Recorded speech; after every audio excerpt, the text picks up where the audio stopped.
June 12th, 1944, Normandy, France. The morning fog still clung to the hedgerows when the laughter started. It drifted across the fields in short bursts, carried by the damp coastal wind, echoing off the broken stone walls and the charred remains of farmhouses. A dozen American soldiers stood in a loose semicircle around something that looked, at first glance, like a joke assembled in a drunken motor pool. A jeep, a regular Willys MB. Except someone had bolted a 57mm M1 anti-tank gun onto the back of it. And that was the hook, the thing they couldn't stop laughing at. They laughed because it looked ridiculous. They laughed because it looked dangerous. For the crew, not the enemy. They laughed because the thin jeep frame sagged under the cannon's weight, as if it were about to snap like a matchstick. But the man responsible for this death trap didn't laugh.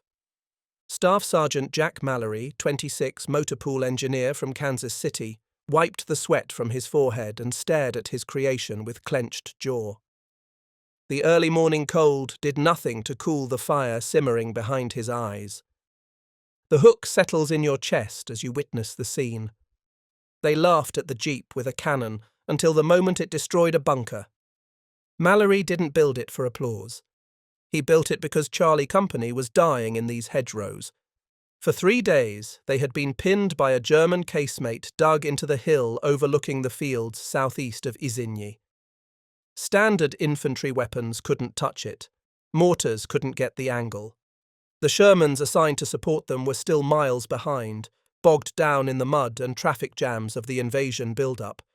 And every hour another man bled out in a ditch waiting for armour that wasn't coming. Mallory ran a greasy hand along the jeep's hood. "Laugh all you want," he muttered, "but that bunker is still there." Lieutenant Raymond Hodge, the lanky platoon leader with a permanent scowl etched into his features, stepped forward. He squinted at the Frankenstein vehicle with an expression that hovered between amusement and dread. "You're telling me this thing can fire without flipping over and killing us all?" Mallory pulled himself upright. "It won't flip. Because you tested it? Because I understand balance, torque, and recoil compensation," Mallory shot back. "And because I anchored the frame with reinforced brackets from a wrecked half-track. It'll hold." Private Willis snorted. "Yeah? And what if it doesn't?" Mallory's stare hardened. "Then I die first. Fair enough?" The laughter died down at that. Not because they suddenly believed in the contraption, but because Mallory said it with a quiet certainty that settled heavy in their guts. He had spent the entire night in the ruined barn behind them, covered in grease, welding with a field torch, cannibalizing parts, measuring balance points in the dirt with a battered angle gauge. He had barely spoken, barely eaten. He worked with the desperation of a man who had run out of choices. Because he had. At 4 o'clock, another squad tried to flank the German bunker. They never made it 30 yards into the wheat field. The MG-42 mounted in the bunker's firing port shredded them before anyone even got prone. Mallory had watched the medics drag the wounded back. He had seen a friend, Private Keith Monroe, the quiet kid from Ohio, clutching a stomach wound he wasn't going to survive. That was when Mallory's expression changed. Something hardened inside him. He looked at the jeep like a puzzle that needed solving. Now, or men would keep dying. By sunrise, he had built a miracle or a suicide machine. He wasn't sure which. Now the platoon gathered around the contraption, waiting for Hodge to either approve it or order Mallory to tear it down. In the distance, the bunker loomed, a squat cement monster with drifts of sandbags and the glint of machine gun barrels. Every few minutes, it spat a burst of gunfire into the American lines, reminding everyone that time was not on their side. Hodge exhaled through his teeth. "We've got orders to take that bunker. Armour isn't coming. Command thinks we're pushing by noon. If this thing fails—" Mallory finished the sentence for him. "We die." Silence. A bird somewhere in the orchard behind them chirped. A normal sound in a very abnormal world. Hodge rubbed the bridge of his nose, then looked Mallory straight in the eyes. "Does it fire?" Mallory nodded slowly. "Yes, sir. It fires." "And can you aim it?" "Limited traverse, mostly frontal arc, but the road leading to the bunker gives us a straight shot." "And recoil?" Mallory inhaled. Handled. Handled how? He kicked the Jeep's rear wheels, lowered tire pressure, added counterweight from 2 ammo crates filled with sand, reinforced the chassis with half-track brackets. The Jeep will jump, but it won't roll. The platoon exchanged uneasy glances. Hodge stood there a moment longer, listening to distant gunfire. Then, with a resigned sigh only a lieutenant in Normandy could make, he said, "All right, get your crew. We're trying the damn thing." Mallory nodded once and climbed into the driver's seat. They all stared. No one laughed now. PFC Willis whispered, "This thing better not kill us." Mallory slammed the Jeep into gear. "We're out of time," he said. "Mount up." The Jeep rolled forward, cannon pointing straight ahead like a challenge thrown at the German fortifications. Behind them, the men watched it go, and only then did they truly understand. Mallory wasn't crazy. He was desperate, and desperate men sometimes built miracles. The Jeep bounced down the dirt lane, its suspension groaning under the unnatural weight of the cannon welded onto its frame. Mallory kept both hands white-knuckled on the wheel, eyes fixed on the rise ahead. The hedgerows on either side pressed close like green walls, their leaves brushing the Jeep as it accelerated. The morning fog thinned into patches of pale mist drifting across the low ground, revealing the faint silhouette of the bunker embedded in the hillside. "Closer than I thought," Private Willis muttered from the back, gripping the cannon's handrails. He sounded like a man trying and failing to hide terror. Mallory ignored the comment. "Keep your head down. They'll see us as soon as we break into the open." No sooner were the words out than the familiar crack of a German rifle echoed through the hedges. A bullet hissed past the Jeep and punched into the dirt behind them. Another snapped overhead. "Contact!" Willis shouted. Mallory didn't answer. He pushed the gas pedal harder, the Jeep surging forward through the narrow lane. The hedgerows ended abruptly, opening into a sloped field of tall, golden wheat rippling in the breeze. At the far end, dug into the earth like a cement tooth, stood the bunker. As soon as the Jeep emerged into the open, the bunker woke up. A burst of MG-42 fire screamed across the field, cutting a line through the wheat and kicking up earth around the Jeep's tires. Willis ducked instinctively. "Jesus!" "Hold on!" Mallory shouted. The Jeep zigzagged as best it could, but with the cannon bolted to its back, it handled like a wounded mule. The machine gun's tracer rounds stitched across the slope, chasing them. From the passenger seat, Corporal Donahue shouted, "Mallory, we're not going to make it." "Shut up and load the gun," Mallory snapped. Donahue didn't argue. He twisted in his seat, hands shaking but practiced, pulling a 57mm shell from the crate wedged between his legs. Willis swung the breech open. Donahue rammed the round in, slammed the breech shut, and slapped the side of the barrel twice. "Loaded!" Mallory's heart pounded. The bunker loomed larger with every bump and jolt. His mind replayed every reinforcement he'd welded, every angle he'd measured, every bolt he'd tightened. This was the moment where everything either held or killed them all. The MG-42 fire intensified, the rhythm accelerating into a frantic roar. The Germans realized the Jeep wasn't just a vehicle, it was a gun coming for them, and that terrified them. A burst hit the Jeep's front bumper, sparking violently. Another ricocheted off the left fender. The windshield cracked. Willis shouted over the gunfire, "We need to stop and fire!" Mallory's jaw clenched. Not yet! He needed the perfect angle.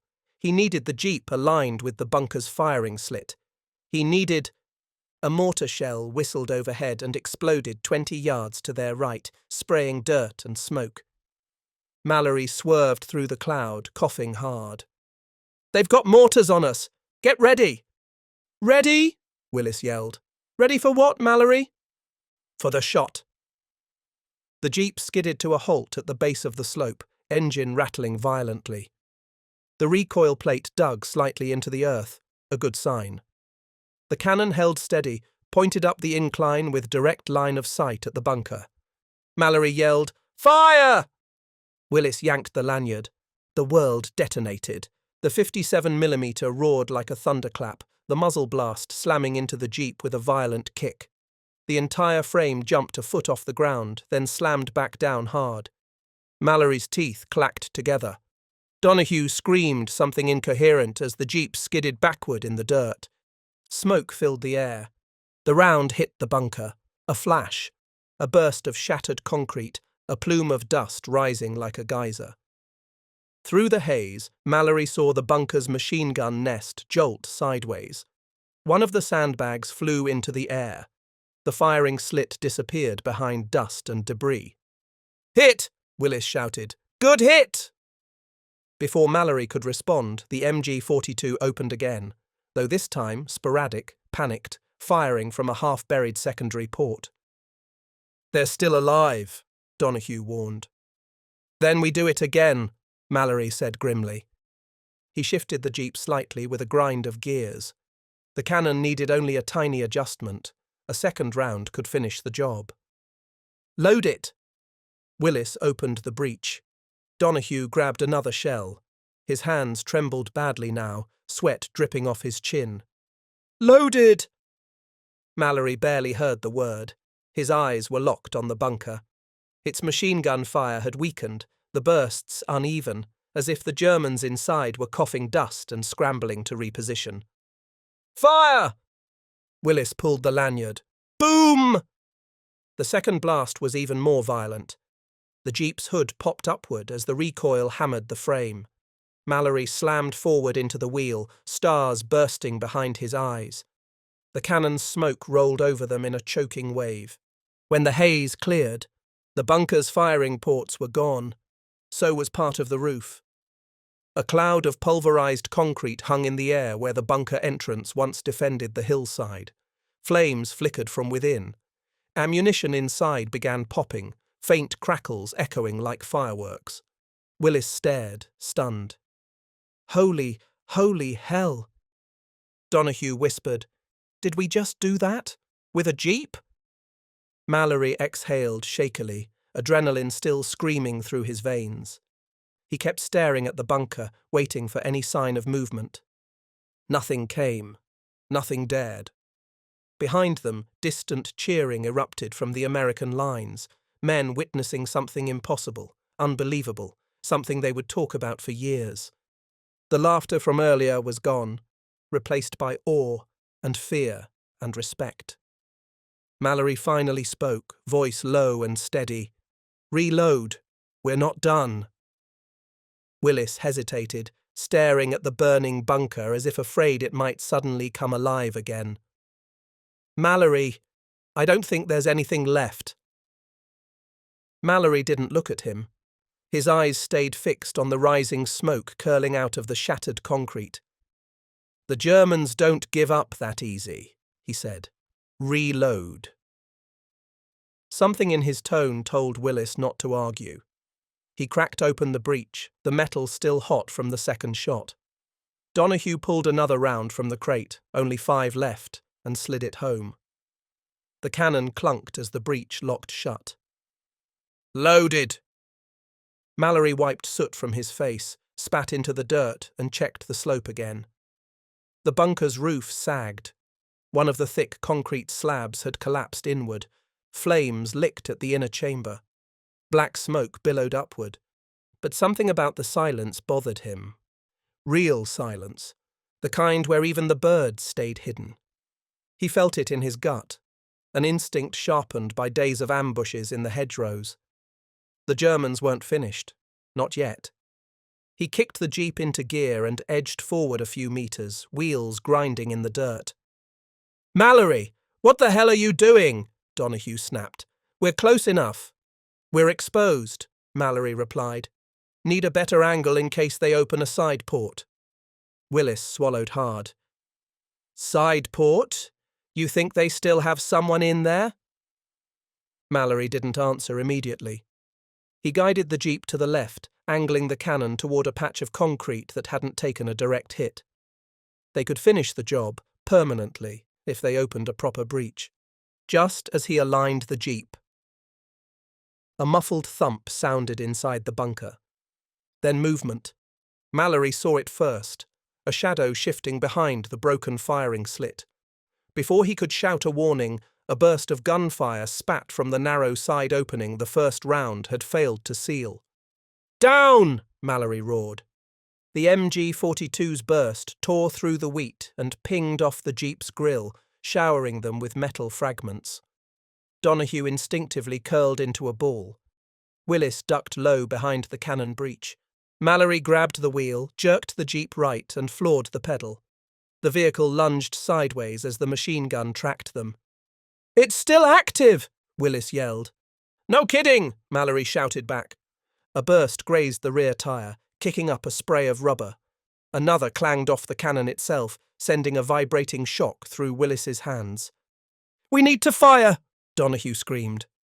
Mallory skidded the jeep to a halt behind a slight rise in the terrain, barely enough cover to shield from direct fire. Sweat rolled down his neck. He leaned out the side, peering up the slope. He saw movement, two helmeted figures scrambling towards the rear entrance of the bunker, dragging a crate. Ammo, probably Panzerfausts. If they got one off, the jeep was finished. He ducked back in. They're going for rockets. Willis's eyes widened. Then we shoot now. Mallory nodded. Set elevation 3 degrees higher. Willis adjusted the handwheel, his hands trembling. Donahue steadied the barrel with his shoulder, muttering, Come on, come on. Mallory waited for the jeep to stop rocking. He aligned the cannon with the faint outline of the bunker's rear structure. Fire when ready. Willis didn't hesitate. He yanked the lanyard. Boom! This time the recoil nearly flung him backward. The jeep's rear wheels lifted violently, slamming down hard enough to rattle every bolt Mallory had welded hours earlier. But the shot was perfect. The shell smashed into the rear of the bunker, blowing out the backside in an eruption of cracked concrete, flame, and debris. The two German soldiers were swallowed instantly by the explosion, their silhouettes consumed in a flash. The entire structure lurched. A deep groan rolled through the ground as the bunker gave way, collapsing inward like a dying beast. For a moment, the battlefield fell silent again.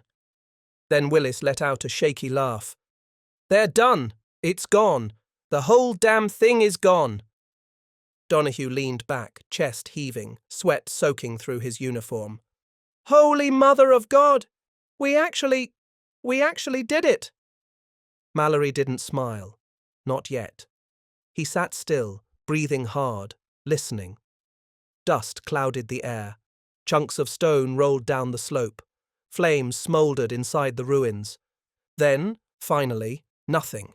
No movement, no gunfire, no sound. The bunker was dead. Mallory lowered his head for a moment, pressing his palms to the steering wheel. The tension finally broke.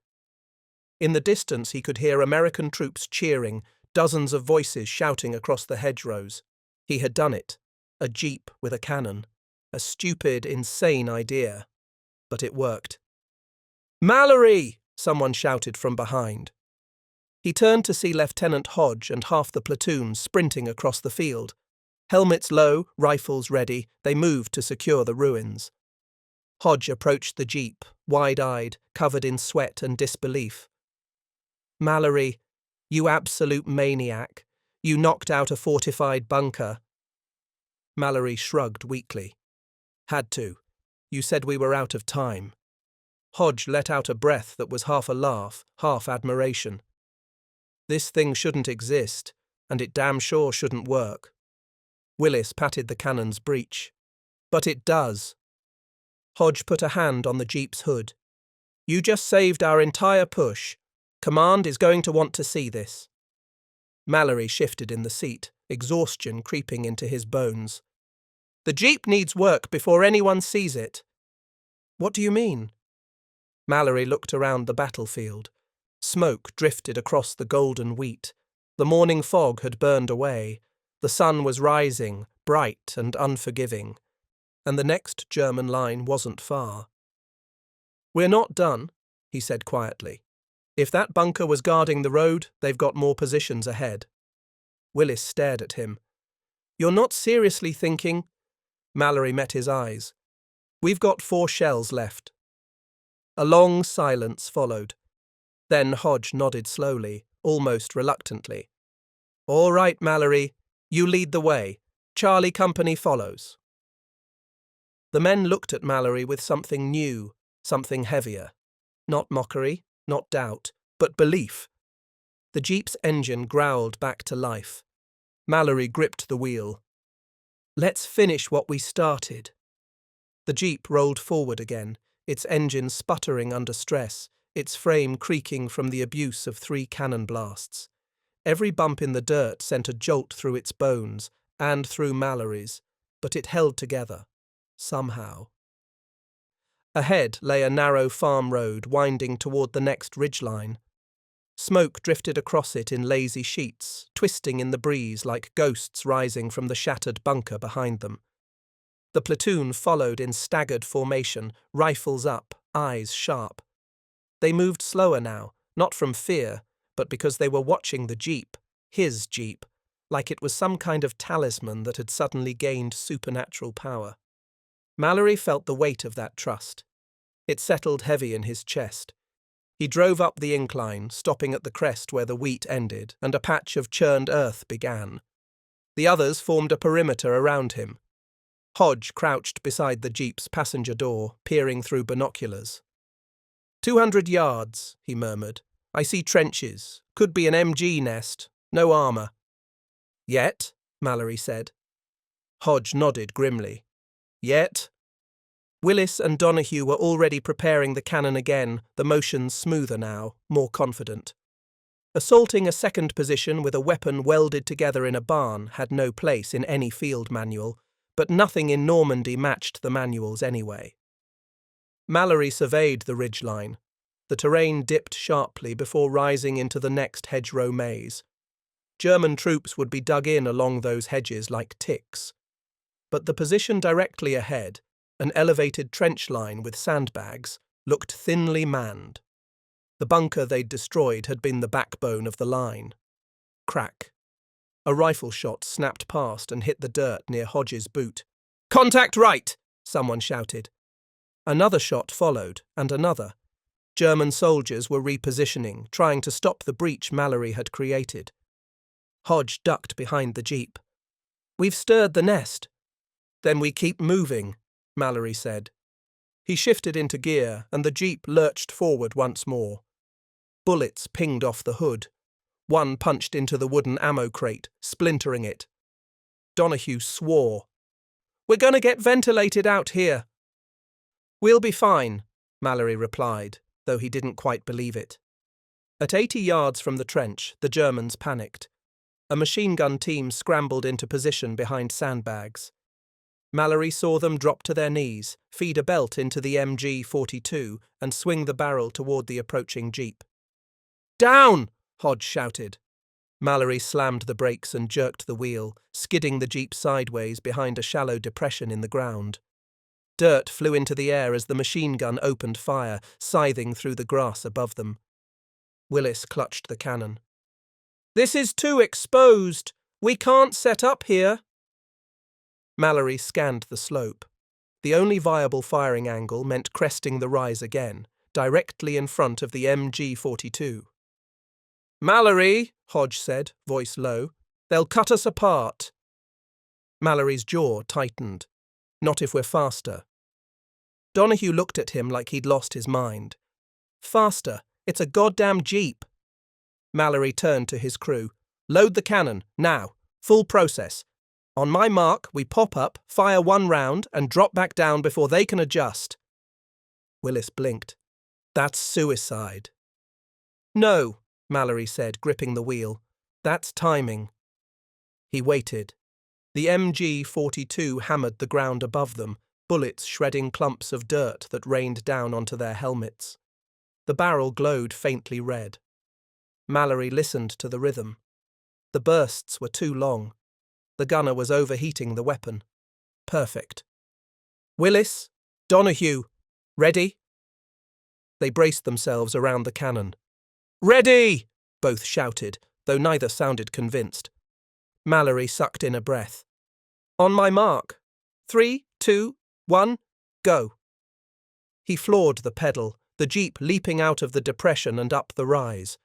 Dirt sprayed from the tires as the MG-42 swung toward them. Its barrel flashed. But the shot went wide.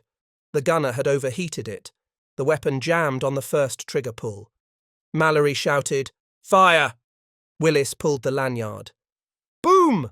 The third blast tore the air apart. The jeep rocked violently backward, back tires bouncing off the ground. Mallory tasted blood where he bit his tongue. Smoke swallowed them instantly. Through the haze, the trench exploded. Sandbags ripped apart. The MG-42 team vanished in a cloud of debris and flame.